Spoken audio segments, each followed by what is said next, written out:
Back to All In on Big North here for another episode. If I have it here with you, it's going to be a fun one today. We're very much deep into the regular season. In fact, we are not that far off from the postseason, and we'll actually start with the playoffs.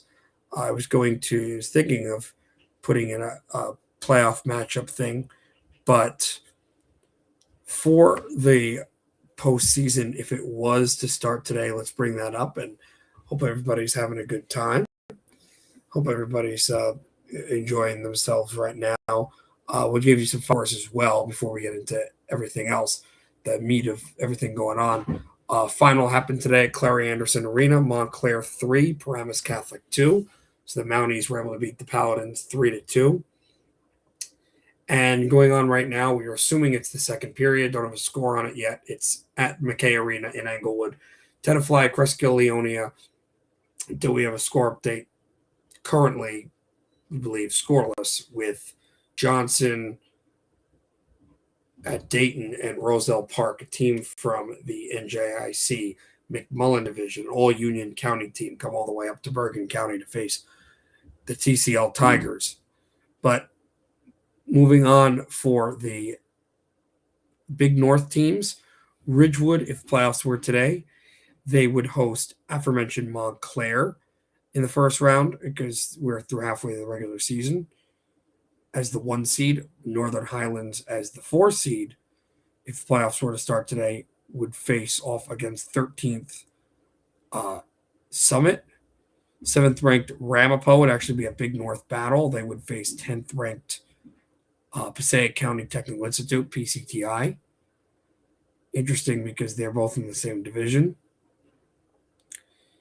And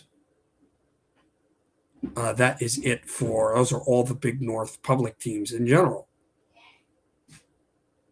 For the co-op, 1 seed actually, 1 and 2 seeds are both Big North teams. 1 seed, Old Tappan, Demarest, New Milford would face at the Palisades Mall. They would face 16th Mountain Lakes Boonton. 2 seed, Wayne Hockey would host 15th, another Big North team, Riverdale Westwood Emerson. 4th, Pascack Hockey. You can see the Big North is strong with the co-ops. 4th, Pascack Hockey would face 13th, Mohoha, Mount Olive, Hopakon, Hackettstown from the MCSIHL, the Halverson Division. West Milford, Pequannock, Pompton Lakes as a 7 seed would host 10 seed, another Big North battle. In fact, their opponent coming up, Paramus, Lyndhurst, Mahwah. 8th ranked Farallon, Dumont, Bergenfield would host Park Regional at Montclair State. That would be also from the Big North. And the final team from the Big North that's in the co-op that we didn't mention, Clifton United, Clifton Cedar Grove, Passaic Valley. Clifton United would travel pretty close from where they are to Cody Arena to take on West Essex Caldwell. So those are your... Oh, I actually didn't check if maybe Paramus Catholic is in the non-public. No, they are a couple... But yeah, those are your Big North playoff matchups if the postseason started today. So a lot to go over here.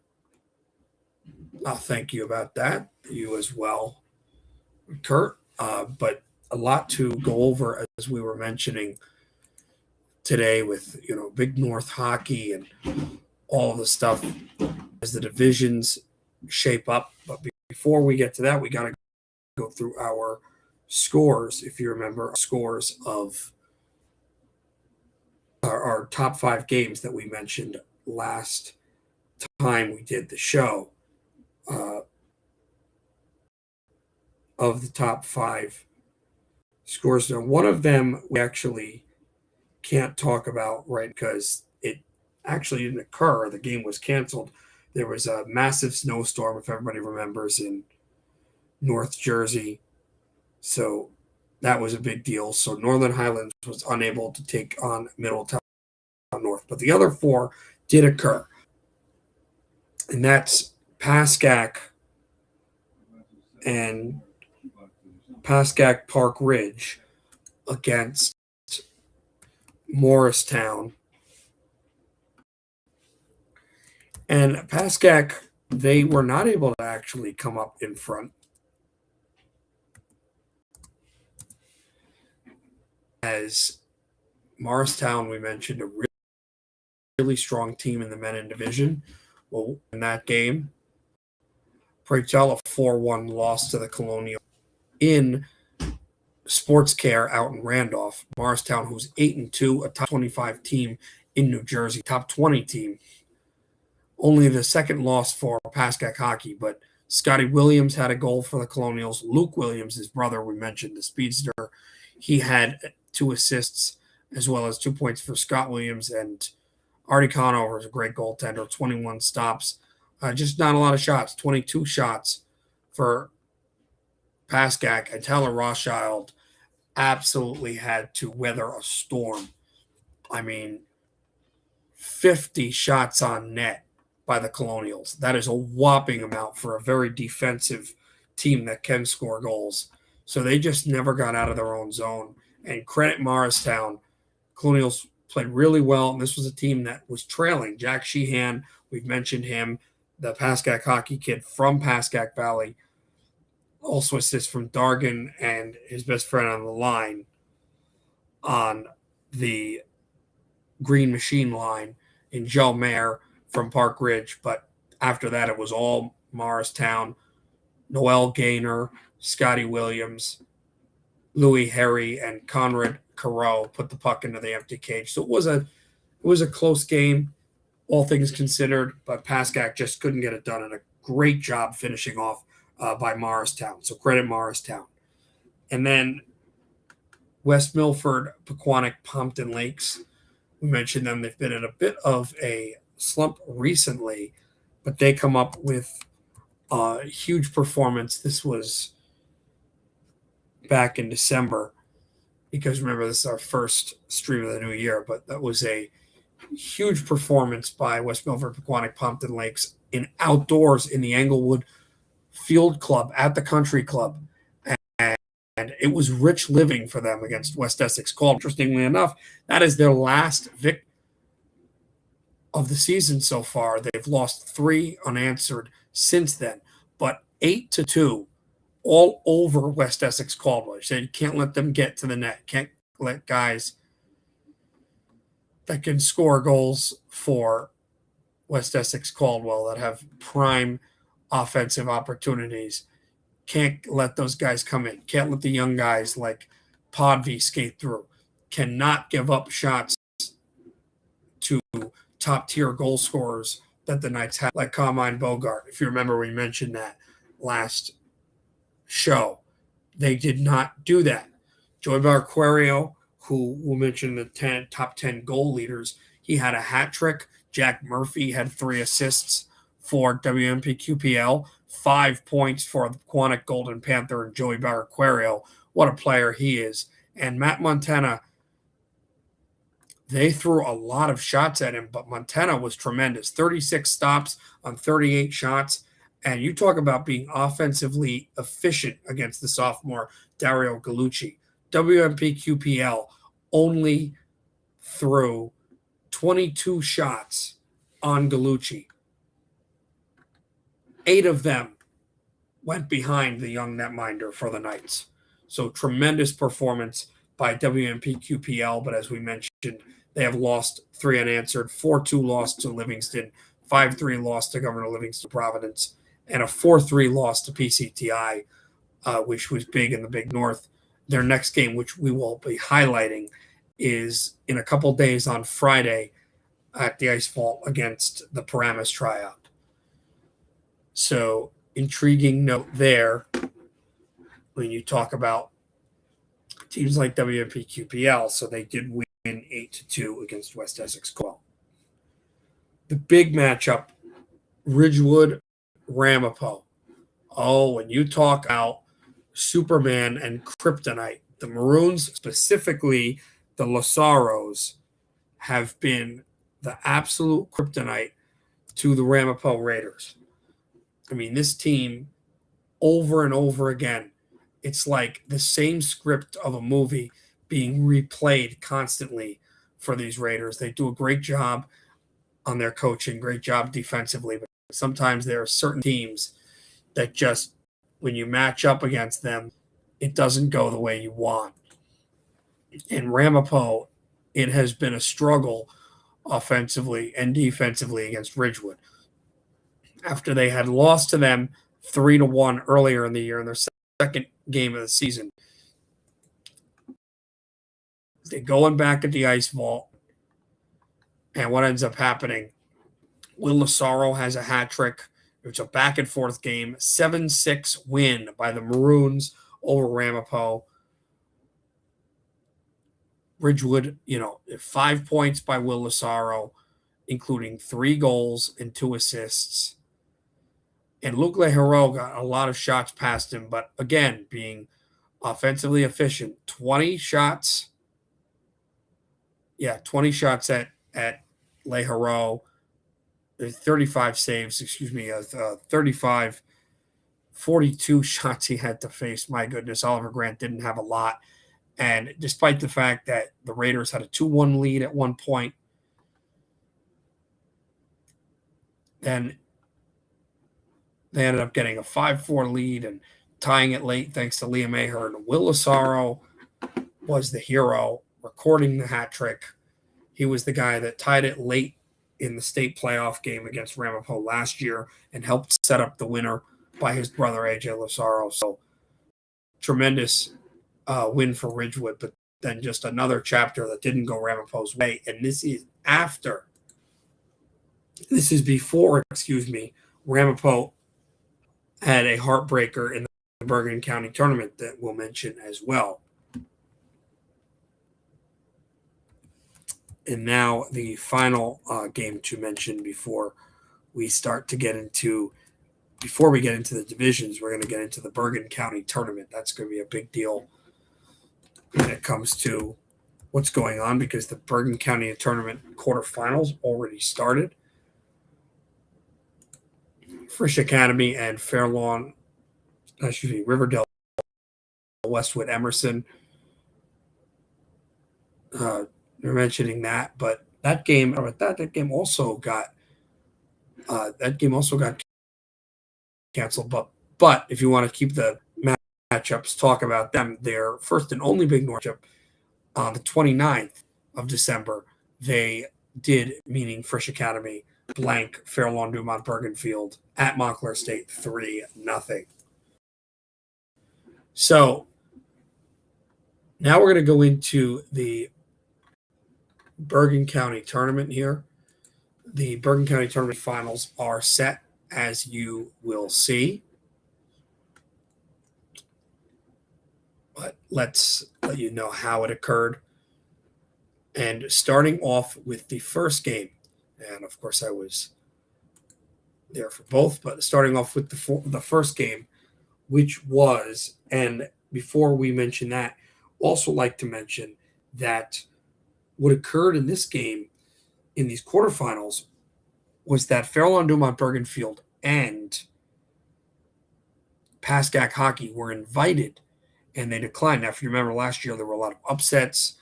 Ramsey Indian Hills got in at the 8 seed. It was the 7 seed, the 8 seed, and they upset Northern Highlands in the first round. But instead, those two teams decided not to participate. And you then got buys from the 2 Gordon Division Catholic squads in St. Joseph Montvale and Don Bosco Prep, meaning it was Ramapo versus Northern Highlands first. This is the 3-6 seed now. Northern Highlands went really far the year they won the state championship in the Bergen County tournament, lost in the semis, but last year lost in the quarters 3-1 in shocking fashion to Ramsey Indian Hills. But what ends up happening is this game was incredible. Ramapo really played it well against Northern Highlands. The Raiders put the defense on vapor lock. They stacked all of their top tier defensive players against Northern Highlands big gunners. There was really nowhere for guys like Davin Friedman, guys like Barada to move with the puck, and they would just make checks, siphon the puck out the wall, and really stapling Northern Highlands. Every time you get a player like a Bestwick or a Strohmeyer or someone coming with speed and trying to work it in, two guys would go to him each time, trying to force the puck away, trying to make hits. And then Northern Highlands was just being very lackadaisical with their power play. Puck got backhanded off the center side in the second period. And as you see, Brendan Gold, who is a massive body, he's one of the biggest players on the ice. He comes in and just chops a shot pass into the slot. And Theo Herman, again, rolling puck. What's the Alex Burrows theory? I think we've talked about that before. Can't settle it down. Just got to let it rip. He lets it rip right through the young goaltender in Kaimov, a shorthanded goal. So now we're going, whoa, it's 1-0 Raiders. And they started to really put the pressure on Northern Highlands going to that third period. But this is where the Highlanders found their mojo. They started using speed. They started winning faceoffs after they couldn't score on the power play and make set plays. And so this time, Peraza goes to the net. Caden Reck makes a play at the point. Friedman's at the other side of the net. He chips it out, but then Strohmeyer, Brooks Strohmeyer, the freshman, I mean, we've been talking about who are the best freshmen. He's making a case for freshman of the year with some of the incredible plays that he can make. And Brooks Strohmeyer just goes off the right side, slams the shot through Leharo, the goaltender for Ramapo, and that's how Northern Highlands tied it. And then Highlanders just took all the momentum going into overtime. And it's interesting, overtime started, the clock wasn't correctly on. They had to rescrape the ice some more. And they finally get going.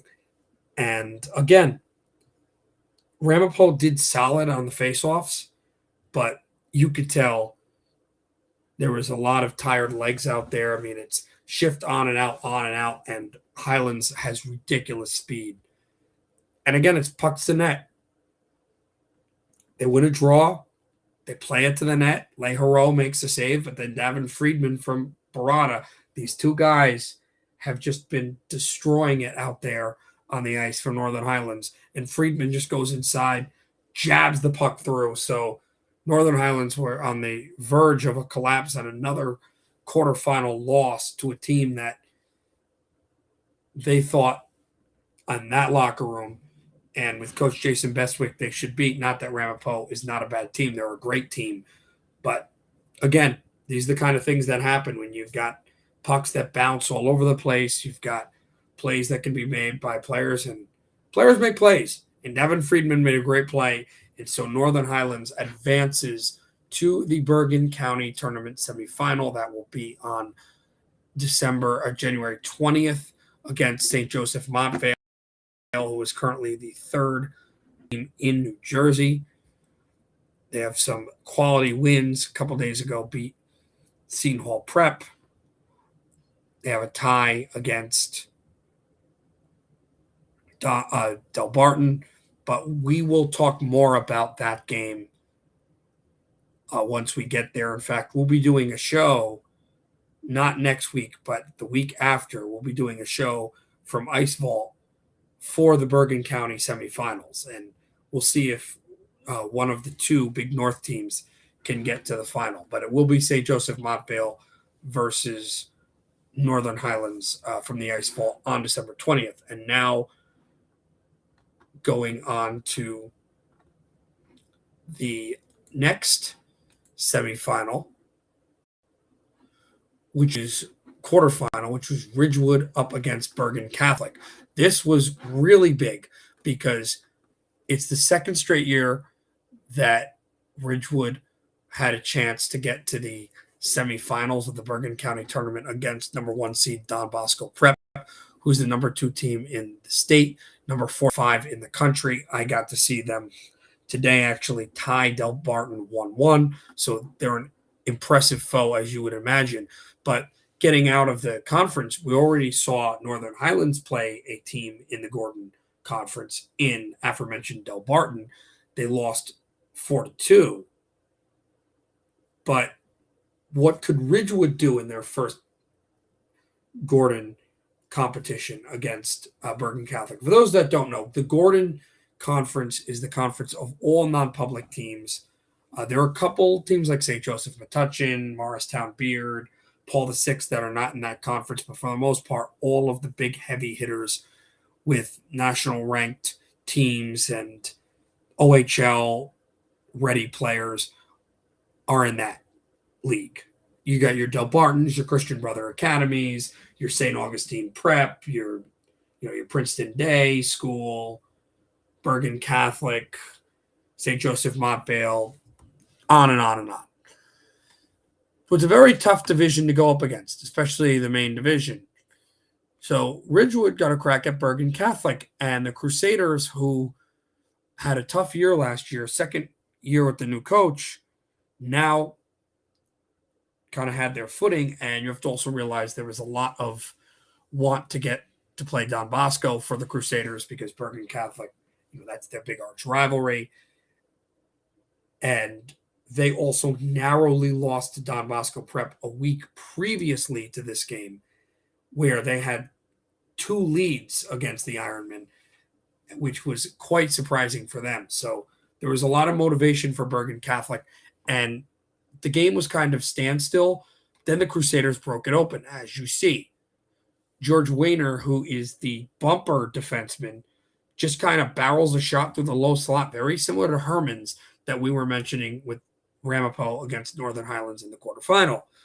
Carter Edmonds, who's their power forward, I liken him to a high school version of a Brendan Shanahan. He likes to make checks. He likes to dig for the puck and get in front of the net and make plays, score goals. They also had a big body defenseman, their other bumper on the far side, in Angelo Spadaccini, who had an assist there. Then Angelo Spadaccini just rattles one on the power play. And we're starting to think like, boy, what can be done here? And we should mention Kenny Johnson was tremendous in net for Bergen Catholic. He was making save after save, sprawling, opening the pads. But Ridgewood kind of ran the same play that's worked for them, which is Will Lassaro at the point, the sophomore, looking for his older brother of 2 years, AJ. And finally, they're able to get it ripped. 2 guys go to Will Lassaro. The puck winds up to the side of the net. Johnson can't cover it, and AJ Lassaro slams it home. And there were so many Ridgewood fans that came to Wayne. The student section was going bananas. But then, seconds later, here comes Carter Edmonds down the slot, and it changed the trajectory of the game. So now you go to the third period where it's 3-1, and there were a lot of the referees were letting the players play, holding the whistle. And a lot of the Maroons fans didn't like that, but hey, I thought the officials did a really good job in this game. But then what ends up happening is so many times Will Lassaro was trying to go to AJ Lassaro, and the puck got poked through, and he didn't want it to be a one-trick pony. And Bergen Catholic was just now reliant defensively on the Lassaros will find a way to connect. Instead, what happens is Will Lassaro fakes like he's going to go to AJ, then goes to AJ by dipping the shoulder. At the side of the net, Sam Sherman is flying through. You've got McCarthy making plays, Christian McCarthy. Sam Sherman flies through. Now it's a 1-goal game. And with about 4:32 to go, they go on a power play because of a tripping call. And Christian McCarthy goes to the net. Sam Sherman crashes the goal. So now the Bergen Catholic players are paying attention to the blue line and the far hash, which is where AJ Lassaro's on the far hash, Will Lassaro's at the point. So all the eyes are on the Lassaros, and that opens up Sam Sherman to go to the net. He's flying around. He's hitting guys. Now you start to see the confidence. The noise level comes back. And if Kenny Johnson doesn't have any help, I mean, he didn't have any help going off that far side at the goal. And then Will Lazaro, who was the overtime hero 2 days previously against Ramapo in the game we already mentioned, comes through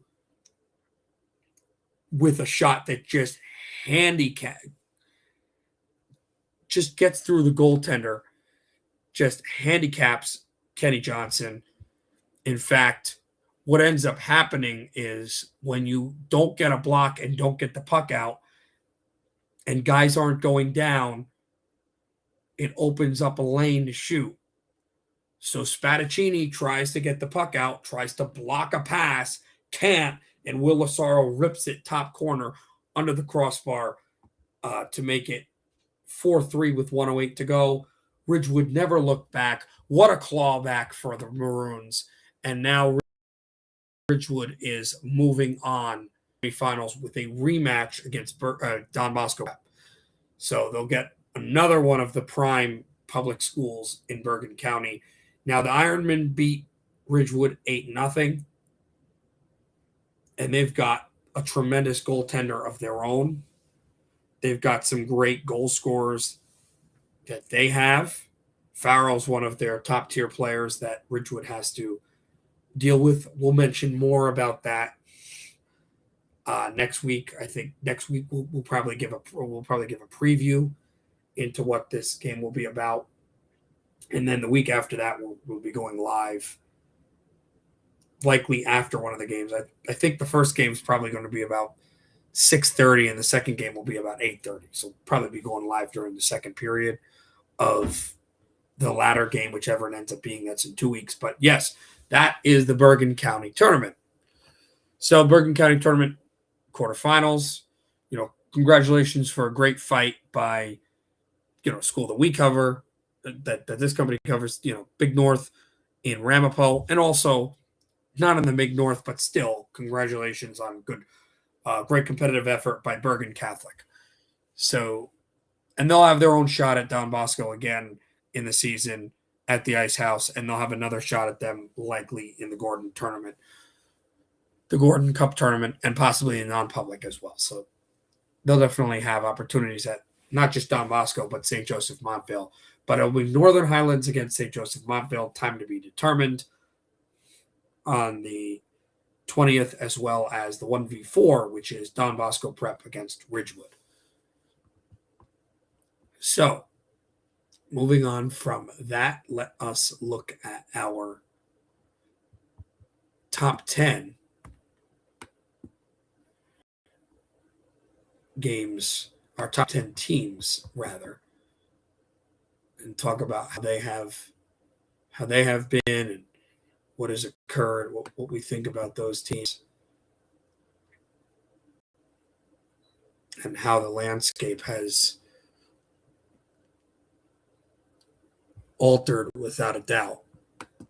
And it most certainly has.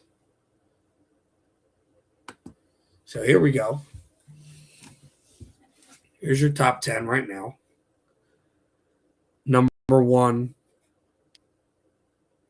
Ridgewood, and boy, you got to count them because Ridgewood have been superb offensively and defensively. I mean, look, 10-1 for a reason.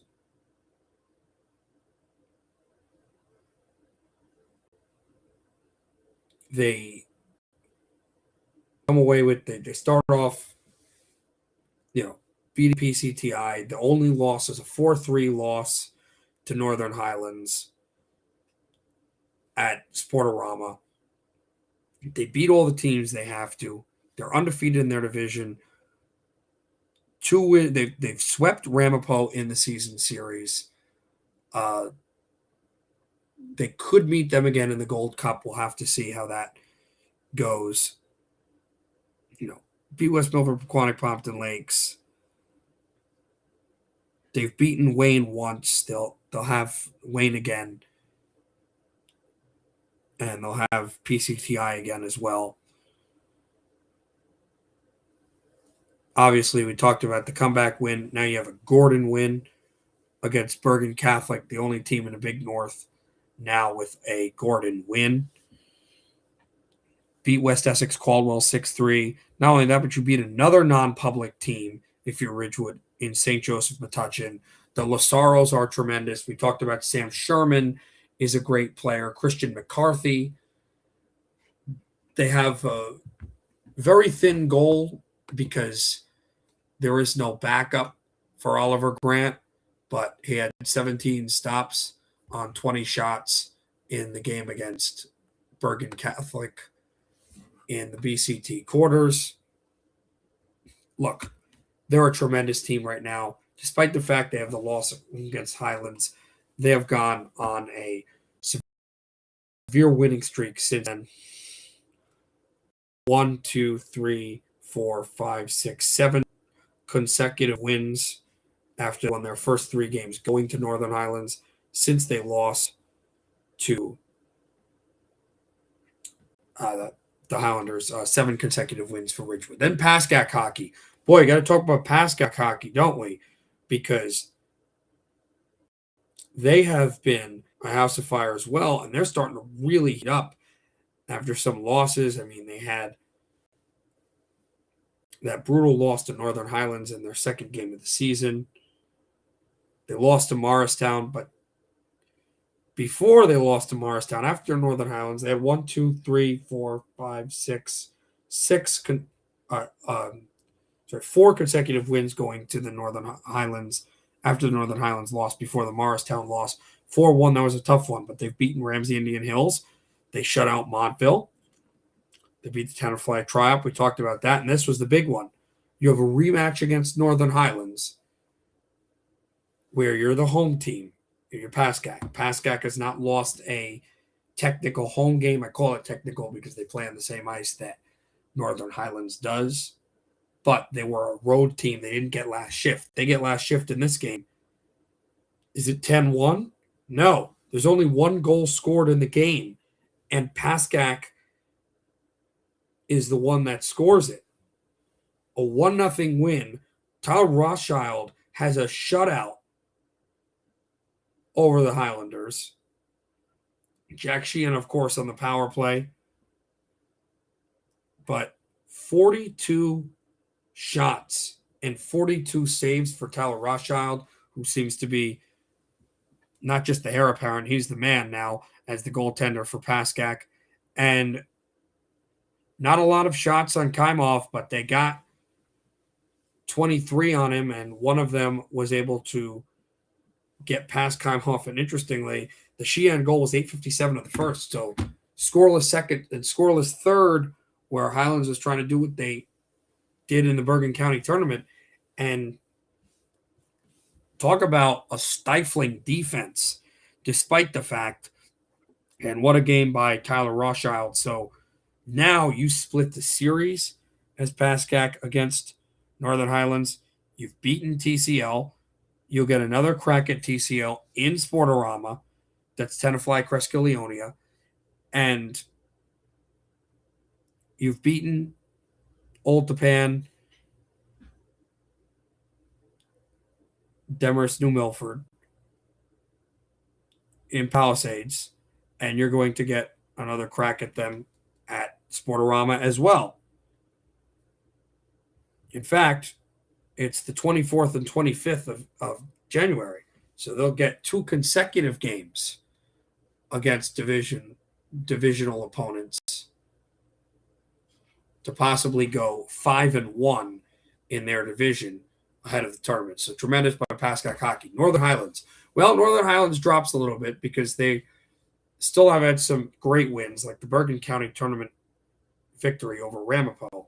But that was a close game, and it got sandwiched by 2 of the games, the aforementioned loss 1-0 Pascack, and also a loss at home to Bridgewater Raritan, who have really surged out in the Skylands Conference. So, they're still Northern Highlands. They still played really well against Del Barton, despite the fact they're a young team. But, we're starting to see some games where they don't have it all together, and you've seen they are beatable. They can be beat by a Pascack. They can be beat by a Bridgewater Raritan.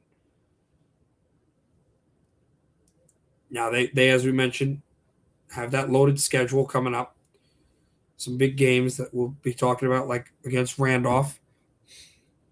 They got Hillsboro, who has started to pick it up and are a great team in the Skylands. Then 2 consecutive games against Gordon teams and Pope John St. Joseph Montville. Another game against the Old Tappan tryout. Then you got a prep school in Darien from Connecticut. Then you got Westfield. Then you got an unbelievable game. Fortorama, the annual tilt between them and Suffern. And then TCL and Ramsey Indian Hills. But, boy, we're going to learn a lot more about this Northern Highlands team as they continue to fly down the stretch. Then Old Tappan, Demarest, New Milford. Old Tappan, Demarest, New Milford have been real good as well, 5-2. Their schedule is going to pick up as well. They've got Madison, who's a very good team from the Halverson. You've got Clifton United, who's picked it up. You got a New York school in Monroe Woodbury.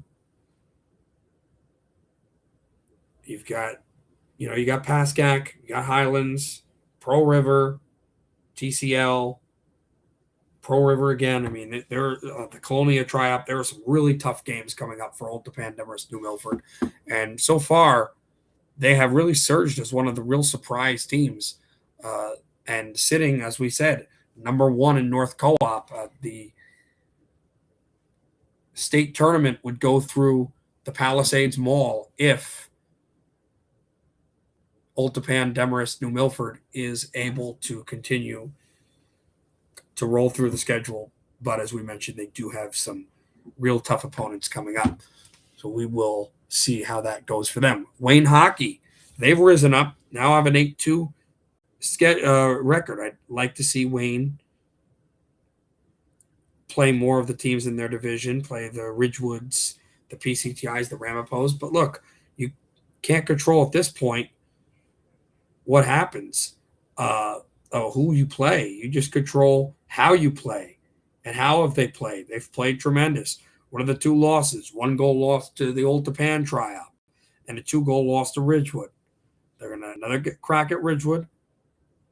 They'll have their first 2 meetings on the 18th and on the 23rd against Ramapo.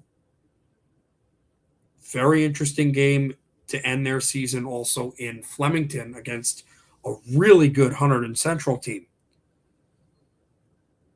And a lot of the games coming up are going to be winnable for them. So we'll see what Wayne Hockey does. Ramapo. Well, Ramapo did lose that game in the Bergen County tournament, but boy, how close they were to winning. We can see that they can play with the Northern Highlands. We can see they can play with the Ridgewood, but it's finishing the job. Good team in Ramapo, but want to see how they finish down the stretch, how solid this team is, how solid this team can become. Now moving to PCTI. PCTI 6-6. They are in that division, as you see, in the top 7, not just top 10, but top 7, the Stars division. That's how good the Stars division is, lives up to its name. PCTI starting to really embolden themselves with their young players, with their young goal scorers.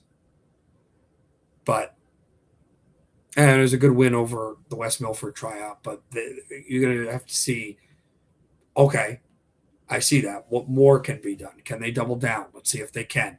West Milford, Pequannock, Pompton Lakes. It's been a tough one for them. I mean, for good reason. You win the outdoor game, emotional win, 8-2 over West Essex Caldwell. But now it's a 3-game skid, and you've got a really important divisional game coming up against Paramus, Lyndhurst. So you're getting saves by Montana, you're getting by Barquario, you're getting goals by Ritchie, but West Milford, Pequannock, Pompton Lakes, they know they need more. They're a really solid team, but they've got to get off the skid, and they know that. Now making their way to the top 10, and it was interesting as we were talking about divisions, about, well, you're close to the bottom, what can happen? Clifton United, they have ran the table. Call it the Big North's version of the Buffalo Sabres, because And if you watch the NHL, Buffalo is the hottest team in the NHL, just stringing wins together. Same thing for Clifton United. 2-0 in the last week.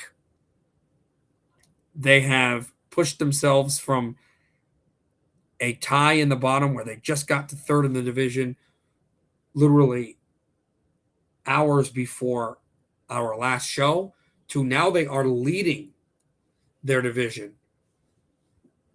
And we're looking at maybe the Bronze Cup. They now have a legitimate chance for the Silver Cup. And after he was pretty much held in check, boy, Ryan Montana has flown, exceeded expectations with how things have gone for Clifton United. What a performance so far by Clifton United. And you take a look at what do they have coming up. I mean, listen, they have the one loss to Wayne Hockey, but after the Ocean Township win, they beat Paramus Catholic, beat Ramsey Indian Hills, yes, lose to Wayne Hockey, but then win against TCL and a win against RDWE. That was a big, big one in the Ice House. And to help their case pushing through in the playoffs, they've got some really tough opponents coming up. They've got Pascack this Friday.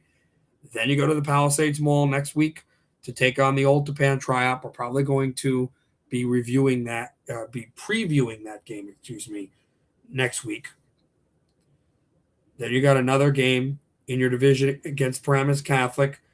You lost by 1 goal earlier to Fair Lawn Dumont Bergenfield. They've got another game against Fair Lawn Dumont Bergenfield. Then another game against Riverdale Westwood. Then WMPQ PL. And a couple of really strong out of conference. Oratory Prep, who tied Gordon Pope John. MCSIHL Menin team that beat Pascack and Morristown. Then you got the Paramus Tri-Op, and you finish the season for Clifton with one of only 4 undefeated teams in New Jersey in Scotch Plains Fanwood. So, boy, it's going to be interesting for Clifton. And then this was an interesting one. I was battling between Fair Lawn Dumont Bergenfield and the Paramus Tri-Op. I went with the Paramus Tri-Op. The Paramus Tri-Op actually beat Fair Lawn Dumont Bergenfield recently. They got the head-to-head, and they are 4-6. Now, they do have 2 losses that you can look at that are pretty solid. And they have the loss to West Essex Caldwell. They also have a loss to Wayne Hockey and Ridgewood. But they do have losses to Paramus Catholic as well as Ramsey Indian Hills, although both of those were 1-goal losses still.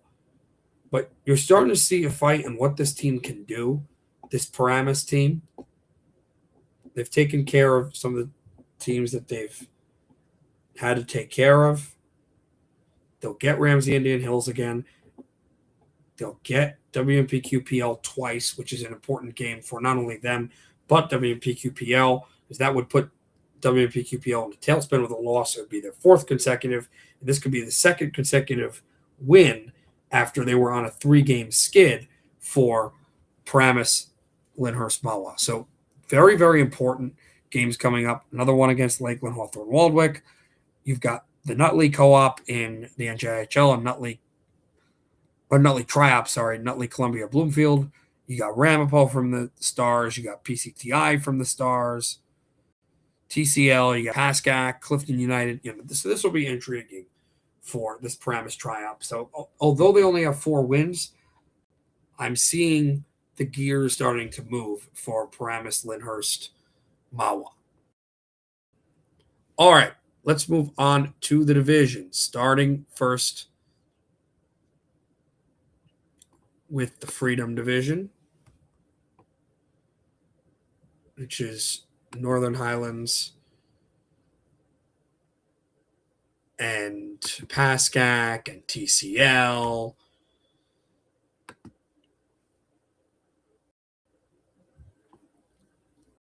doing what they're doing.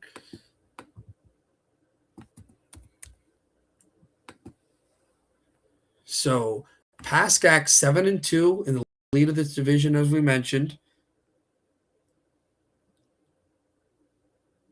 They are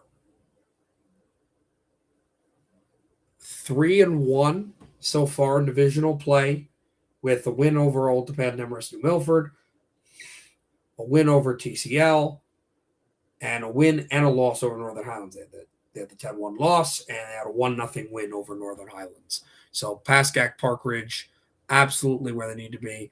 They've got 7 wins, only 2 losses. Now, Northern Highlands only has 1 divisional loss. In fact, they only have 1 loss in the conference in general, which was the 1-0 loss to Pascack. The other losses were Delbarton, New Canaan, the prep school from Connecticut, and Bridgewater Raritan. So all those teams are out of conference except for Pascack, but still they're going to be in a good position now. They're done with their regular season series, but a really good chance they could meet in the Gold Cup playoffs or even the Gold Cup final. So likely not the last time that the Highlanders will meet Pascack Park Ridge. Both those teams are going to do a lot of battling with Old Tappan Demorest New Milford, who, by the way, are not that far away from winning this regular season division title. They're not, because 5-2, only 2 games behind Pascack Park Ridge. You're going to get a crack at them soon. You're going to get another shot at Northern Highlands. You have 2 less losses than the Highlanders do. And then TCL. And it's a tough year for TCL. This is a young team, but they're battling so many top-tier opponents that they've got to deal with. 2-6, and they're staying afloat. I mean, the best that TCL can do. Look at it again. I don't believe if the playoffs started today, they would make the postseason. I didn't say their name. No, they're 20th, but they still have a chance to rise up the ranks, and we'll see what TCL can do. Now, that is the Freedom Division. Let us move to the Stars. So now the Stars Division. Well, kind of hard to follow up on Ridgewood. I mean, Wayne has 2 losses. One of them came to the Maroons. Ridgewood by far has the most wins of any team in the Big North. The closest is Wayne, and they've still bested them by 2 and have the tiebreaker. I mean, the Lasaros, Christian McCarthy. It is a drama of Homerian proportions of what has occurred with this Ridgewood team. Went to the state championship last year, beating Randolph in the North Final. They want to go back there in very prime position to do so. They've swept Ramapo in the season series. They've beaten Wayne. They've beaten PCTI. They'll play Wayne again. They'll play PCTI again. 4-0 in their division. Their only loss was a 1-goal loss to Northern Highlands, a team that they eliminated last year in the North semifinals. And we will definitely see if they can do that this season, how far this team can go. And then you got Wayne. You know, Wayne's in second place. Wayne, to have a chance with this division, you know, they're going to need to beat Ridgewood at some point. They'll get another attempt at doing that a little bit later. Ramapo, look, Ramapo hasn't beaten Ridgewood. Ramapo starting to move up, though. Definitely a team not to take lightly. Then you got PCTI, 6-6. They're going to need more divisional wins, but a strong team. And they may get some confidence because they're going to be a top seed in the Passaic County tournament. That's going on as well. I'm not sure when that starts, but I do know it's starting soon. PCTI have been the champions the last 2 years. I believe Wayne won the previous season. I don't believe any team has won besides these two. Obviously, WMPQPL is going to be a team there. We'll talk about that. And to my knowledge, I believe every team in the Passaic County tournament is in a Big North. I could be wrong, but I'm almost 100% positive. So we'll be doing complete diagnosis, because if Don Bosco and St. Joseph Montville again go to the Big North, they go to the Bergen County final, we're not obviously going to talk about it here. I mean, if a Big North team wins and gets to the final, then we absolutely will. But the Passaic County tournament, we'll definitely have all that. We'll be talking about that a long while down the road, down the lane. But yes, so that is the Stars division. Now moving on to the Patriot. And by the way, 3-2 final. Montclair beats Paramus Catholic. And we are just waiting on confirmation on what's going on with Tenafly Cresskill Leonia. They are hosting the Johnson Tri-Op. Johnson, Dayton, Roselle Park.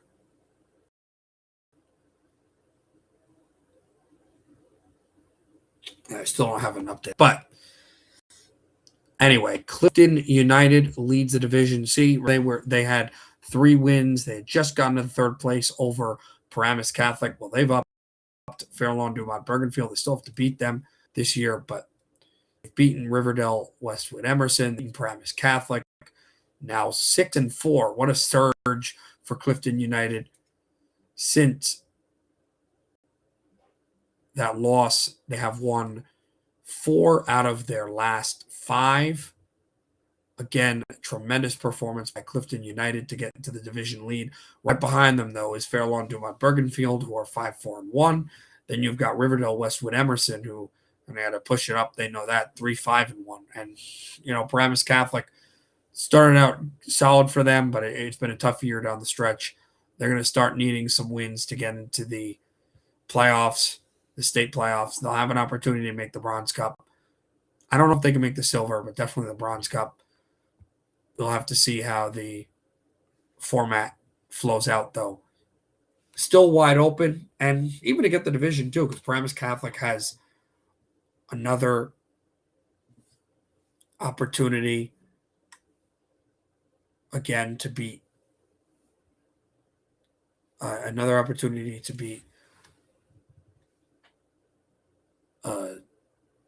Clifton United. They got another chance for Riverdale Westwood Emerson, all those games. So that is the Patriot division. And now moving on to the final division, the Stripes. Well, West Milford, Pequannock, Pompton Lakes, despite their skid, stays in front in the division. 6-6 after their 3 losses. They were 6-3, then now are dropped to 6-6, but still have a 2-game advantage over Paramus Lyndhurst Mahwah, who they haven't played yet. They'll be playing them 2 out of the next 3. So those are going to be big games hedging towards who wins the division. Obviously, West Milford, Pequannock, Pompton Lakes has not lost a divisional game. Paramus has lost 1, however. So, interestingly enough, if West Milford, Pequannock, Pompton Lakes ends up sweeping that series, I think they'll clinch the division title. So, but they have obviously loftier goals. They are first in the division. There you got Paramus, Lyndhurst, Mahwah, and a flip, actually. Ramsey Indian Hills, 2 wins are both in divisional play, but they're 2-10, and Lakeland, Hawthorne, Waldwick, remember last time they had no wins. They've got 2 wins. They've upped the ante, moved up into 3rd place, so it'll be a battle on that bottom set for 2 very young teams that graduated a plethora of players in Lakeland, Hawthorne, Waldwick, and Ramsey Indian Hills. Interesting when RAH and the Lancers will battle. And if you know your football, you know that Lakeland Ramsey is turning into a really interesting new rebirth of a rivalry. And we're starting to really see that in hockey as well. So the hockey is starting to copy the football. We see that from time to time. So that will be intriguing from the Stripes division.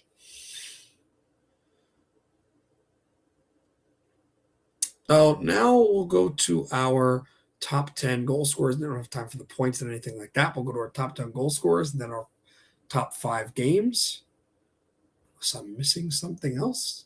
Nope, that is it. That is what we will do. So we'll go to the top 10 goal scorers. And it's brotherly love, isn't it? Isn't that a beautiful thing? The Lasaros, both on top of the goal leaderboard. AJ Lasaro with 19 goals. He had a goal in that Bergen County quarterfinal game against Bergen Catholic. 19 goals. He leads the Big North with tallies. Right behind him is his younger brother, Will Lasaro, 18 goals. So if you add that up, that is 37 combined goals for Ridgewood. And I'm going to give a quick math thing here. Looking at Ridgewood hockey, this Maroons squad and the amount of goals that they score, because they do score a lot of goals. But as we mentioned, the Lasaros have 37. This team, this is a whopping stat. This team scores 67 goals. I'll repeat it because it's important. Ridgewood has scored 67 goals this season. 50% of all of the goals scored this season by Ridgewood have been scored by the Lasaros. 50% of all goals scored by Ridgewood have been scored by AJ and Will. That's a tremendous number. Number 3, he has not scored a goal actually in the 2-week span since we've been off. But because of his large goal start, he stays at 3rd, and that's Chase Lavelle from Ramsey Indian Hills with 18 goals. Like to see Chase Lavelle light the lamp a little more because he's been cold the last couple of weeks, but he's a great player. He's a great young player, and I wish the young man the best. And Ryan Montana, remember we were talking about Ryan has 9 goals. He's starting to, we haven't seen him score in a while after he was on our leaderboard the first time. Boy, have things changed. 17 goals for Ryan Montana, the Cedar Grove Panther on Clifton United. So tremendous goal scoring by him. And right behind Ryan Montana is the senior, another senior from his same division, with the team right behind him in the division. From Fair Lawn Dumont Bergenfield, from Fair Lawn, the lacrosse player that also plays hockey, of course, at a high level, in Dylan Ferlanti. And Dylan has 17 goals of the year. Congratulations, Dylan, a great year. And now we talk about Wayne Hockey, who have 2 players. And we've been talking about Naish Ashkenazi a lot this show that we've had. This is not, though, Ashkenazi at number 6. It's actually his teammate and Wayne Hills Patriot, Scott Stansfield, who has 16 tallies this season for Wayne Hockey.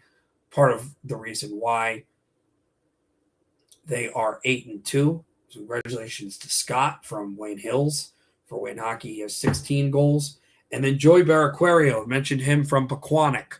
15 goals from the West Milford Pequannock Pompton Lakes team. A bevy of points, but now he's starting to score 15 goals.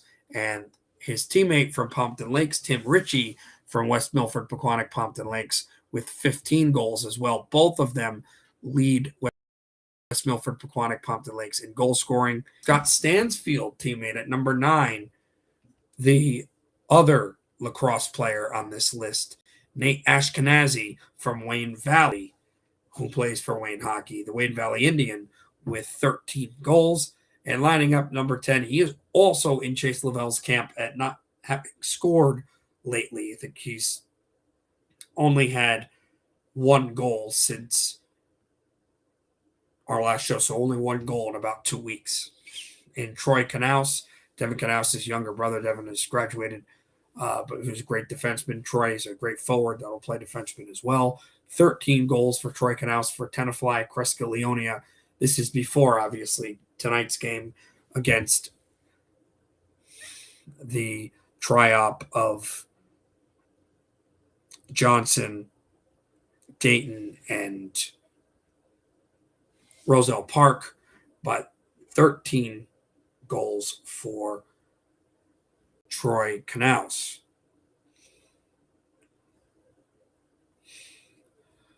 And that is our goal list, top 10. Congratulations.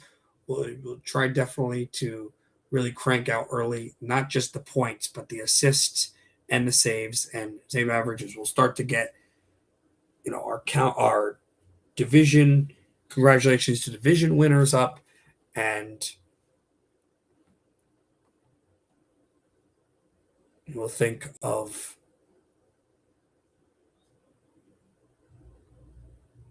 awards that we give at the end of the year.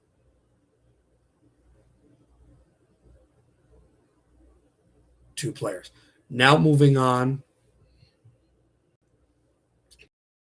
to our top 5 games, starting West Milford, Pequannock, Pompton Lakes, and Paramus,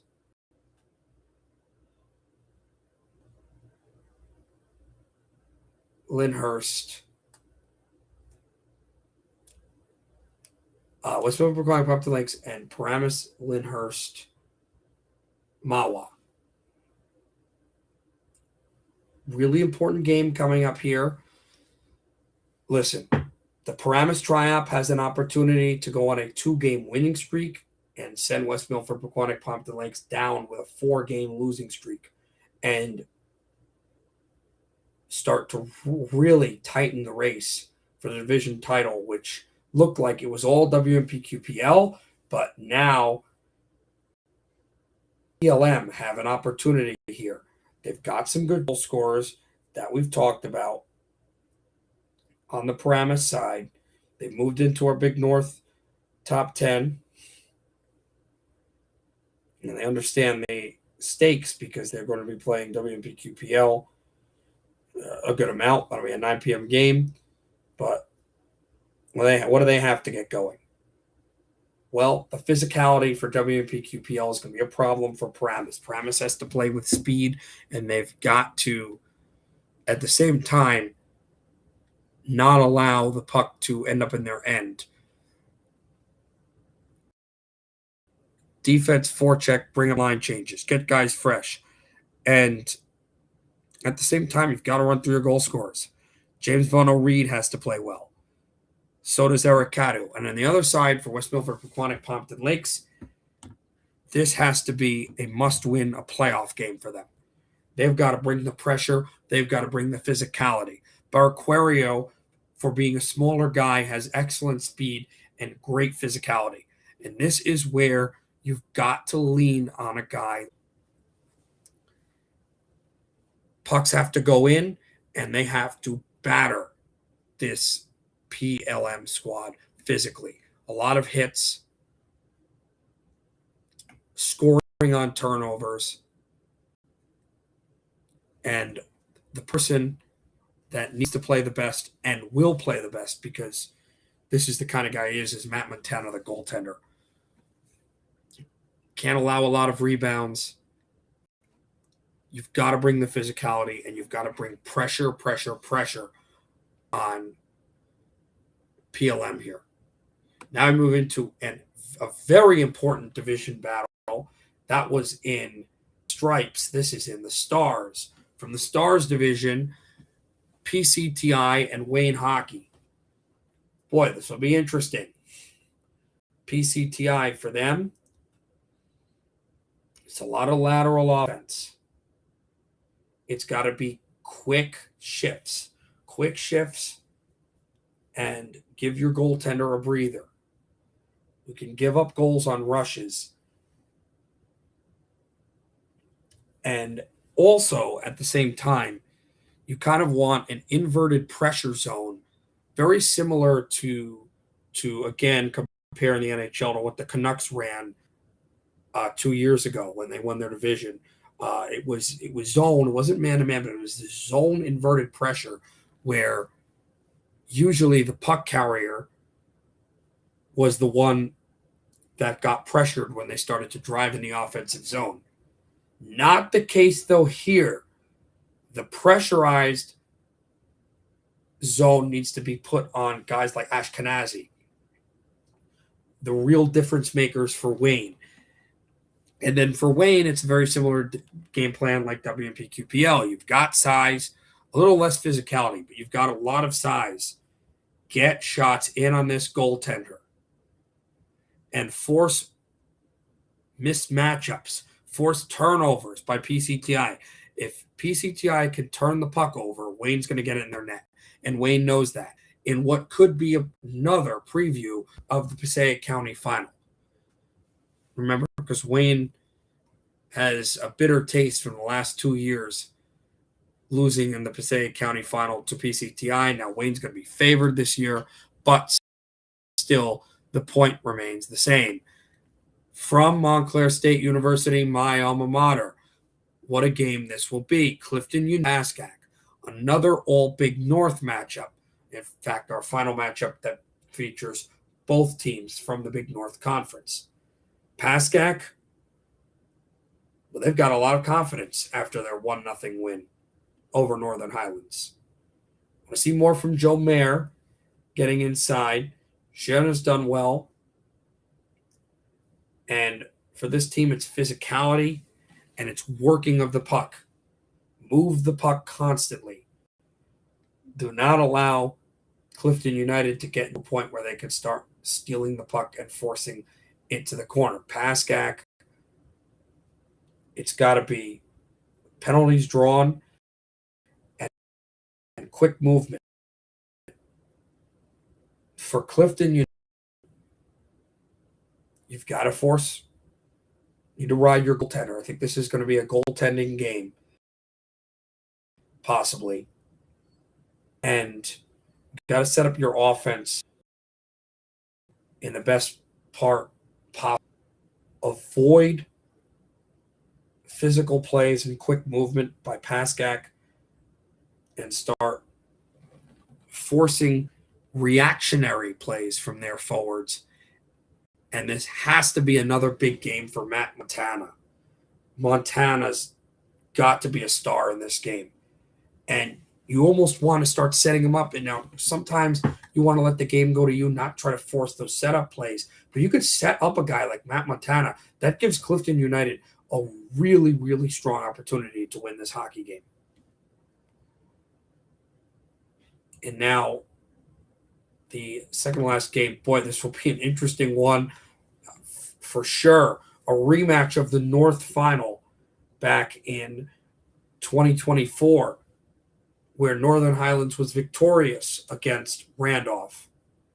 But Randolph, coming off a tie to KJS United, the defending co-op champs, Kinnelon Jefferson Sparta, the champions, they tied them. They've also tied one of the 4 undefeated teams in New Jersey in Morristown Beard. This is a really good Randolph team. Remember, that had an undefeated regular season 2 years ago, with the only loss of the season coming to Northern Highlands. They still have guys that can score. They still have Chris Afuli. They still have Melly. For Northern Highlands, cannot let Shane Melly get going. The face-off dot is going to be the key opportunity for Northern Highlands because of the loss of Jay Sangara. There's no Jay Sangara for the Rams. That means Randolph is not going to be as efficient. They haven't been this year from the face-off dot. You know that you've got a guy like Shane Melly that can spit in and make plays offensively and cut to the goal and score with laser beam shots. You can't allow that to come from the face-off. And at the same time, you really want to double Crisafulli because they're going to probably try to get Crisafulli the puck off the face-off circle. Randolph is. Northern Highlands, on this side, you've got to force Randolph into turnovers and mistakes. Teams don't want to admit it, but it is true that sometimes if you've had struggles with the team constantly, especially if you don't see them that often, but every time you play them, you haven't been able to beat them, or it's a playoff rivalry like this is, we have to be honest to ourselves. Randolph has seen ghosts when it comes to playing Northern Highlands. There are just times where Randolph has struggled to make the easy, opportune play against a team like Northern Highlands because of that fact. You've got that opportunity. So you've got to force Randolph to make mistakes. You've got to force them to be thinking, and then it comes to the power play, and then it comes to net front presence. Devin Friedman's a big player in this game, as is Kaimov. Kaimov's got to be big, and I think Friedman has to probably be the best offensive player because he's got the size that can match up with some of the big-time players that Randolph has, and Randolph has size. And now we'll go to the final game. Quite interesting. Another team coming from the Freedom Division going up against a really solid squad out of the Halverson that have surprised people. And here, for Ultapan, Demarest, New Milford, stay out of the penalty box for two reasons. Number one, Madison's got a great power play. Madison has a lot of big-time goal scorers that can be problems, especially in a game of this magnitude. Second thing here is that Madison not only runs that strong power play, but they run it to the level of their coaches. Joe Stella, the coach of the Madison Dodgers last couple of years, but it's really the assistant coach that helps things work for them because they have goal scorers. Owen Chandler has 22 points this year. Lucas Jarrow, he's the guy. His cousin Sam Jarrow was a star for so many years. Nick Worthington's a big-time player, and, of course, he's the big goaltender that they've got to deal with. Jarrow's the guy, but the assistant coach also makes this power play run. Who's the assistant coach? Henrik Tallinder, who played 18 seasons with the Buffalo Sabres and the Devils, played in the NHL, so he knows how to run a power play, and they run like their coach, who is a native of Stockholm, Sweden. They run a very European-style power play where it's a lot of possession, it's a lot of spacing, and Madison has done really well, 9-1 this season, taking care of all the teams that they've had to, with only one loss, a 6-5 loss to West Morris, where they were up multiple goals early on in the season, or the Dodgers would be one of only two teams undefeated in the MCS IHL. And if you've monitored other sports, this has pretty much been the year of the Madison Dodgers. So there's going to be a very, very tough game for both of these teams. Ultapan, they're going to be home. Madison's not playing in that rink. But you've got to watch out.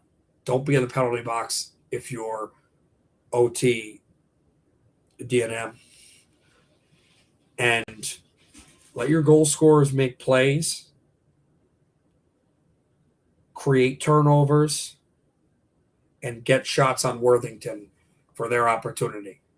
Because if Madison gets to the power play in this game, especially as the game wears on and they get used to the Palisades ice, it's going to be problems for this Ultapan team. But they know what they've got to do. It'll be a great game between an MCS IHL team and a Big North team. In fact, two teams from the Freedom Division going up against MCS IHL teams. For Northern Highlands, it's a Meninfo in Randolph, and for Ultapan, Demarest, New Milford, it's a Halverson foe in Madison. Will be a great game, though. We'll see you next time. We will see you, I believe, the 13th. Yes, the 13th of December for our next show. Thank you, everybody, for watching.